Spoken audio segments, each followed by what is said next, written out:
15ই August দিনটা কিন্তু আমাদের মনে রাখার মতো কেটেছিল সকাল থেকে রাত পর্যন্ত। আর সকাল সকাল ভাই, ভাইয়ের বউ আর কুটুসোনাও কিন্তু চলে এসেছিল। তো স্বাধীনতা দিবসের দিন কিন্তু আমরা প্রচুর মজা, আনন্দ আর হুল্লোড় করলাম। আবার বিকেলবেলা গিয়েছিলাম ঘুরতে। তো কি কি হয়েছিল সবটাই তোমাদেরকে ভিডিওতে শেয়ার করবো। So hello everyone, welcome my new mini blog. তখন বাজে ঘড়ির কাঁটায় সকাল 9টা।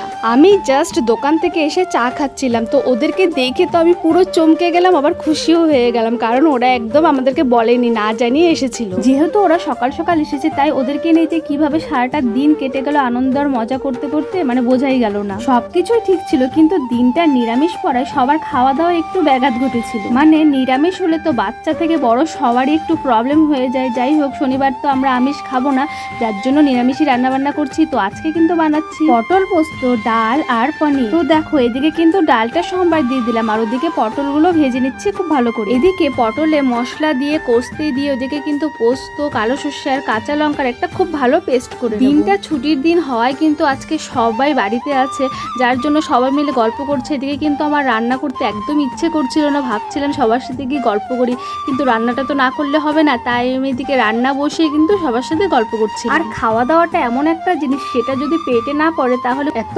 গল্পও বেরোবে না আর মুখ দিয়ে কিন্তু হাসিও বেরোবে না। যাই হোক, ওদিকে আমার পটল পোস্ত আর ডালটা হয়ে গেলে এদিকে কিন্তু পনিরটা বসিয়ে দিলাম। দেখো, পনিরটা ভেজে উঠিয়ে নিয়েছি, এখন আলুগুলো ভেজে মশলা দিয়ে ভালো করে কষিয়ে নিই। এদিকে আমি রান্না করছি, ওদিকে কিন্তু বাড়ির সামনে পতাকা উত্তোলন হচ্ছে। তো ওটারই কিন্তু আওয়াজটা আমার কানে আসছে। এখন পতাকা উঠিয়ে জাতীয় সঙ্গীতের যে গানটা আছে সেটা গাইছে। তাই আজকে আমার নিজের ছোটবেলাটা খুব মনে পড়ে যাচ্ছে। এই দুটো চকলেট পাওয়ার জন্য যেতাম স্কুলে, আবার স্কুল থেকে এসে পাড়ায় কোথায় পতাকা উঠাচ্ছে তো সেখানে গিয়ে আবার দুটো চকলেট নিয়ে আসতাম। মানে তখন কতটা এনার্জি ছিল শরীরে, ভাবলেই অবাক লাগে। আর এখন এই যে আমাদের পাড়াতে পতাকা উত্তোলন হচ্ছে, এখানে ভিড় নেই বললেই চলে।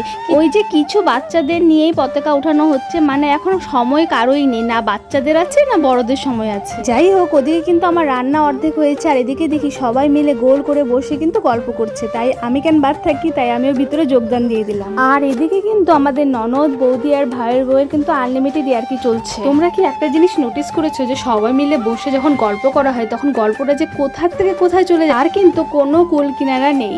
আজকে আমাদের গল্পটা কিন্তু জমে পুরো ক্ষীর হয়ে গিয়েছিল, কিন্তু গল্পটা মাঝখানে আমাদের ভাঙতে হলো। তার কারণ হলো ভাইরা যাবে বাড়ি আর আমরাও এক জায়গায় যাবো দেখে কিন্তু আমরা সকাল থেকে কোনো খাওয়া দাওয়া করিনি। এই এখন বাজে 1:30টার মতো আমরা সবাই মিলে বসে পড়েছি খেতে। ভাইরা তো খাবেই না, জোর করে বসে ওদেরকে খাওয়ালাম আর আমরাও খেলাম।